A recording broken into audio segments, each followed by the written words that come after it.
Why was balancing punk ideals difficult for the DC hardcore scene? Imagine a city filled with energy and tension, where music becomes a voice for change. That's what the Washington, D.C. hardcore scene was all about. But keeping true to punk's original ideas was not easy. The scene was caught between many tough realities. D.C. was a city divided by race and class. Neighborhoods were separated by racial lines, making it hard for different groups to come together. The punk scene wanted to be inclusive and united, but these divisions made that difficult. The local go-go music scene, which was mostly African American, stayed separate from punk. This kept the scene from fully embracing the idea of community across racial boundaries. During the late 70s and early 80s, D.C. faced economic struggles. The city was losing people to suburbs, and many neighborhoods were poor and rundown. There was a lot of frustration and anger about politics and social issues. Punk music reflected this anger, but it was tricky to turn that into positive action. Some bands and fans felt torn between expressing their rage and trying to build a better community.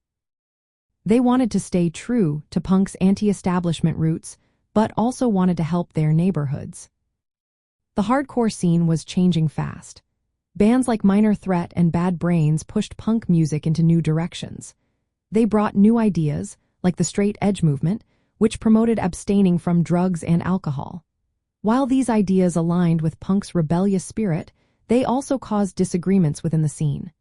Some members felt that sticking to these strict rules was at odds with punk's free and open attitude. Balancing personal freedom with collective identity was a constant challenge. As the scene grew more popular, outside influences started to show up. Mainstream attention and commercial interests threatened the underground vibe. The scene wanted to stay authentic but also wanted to reach more people.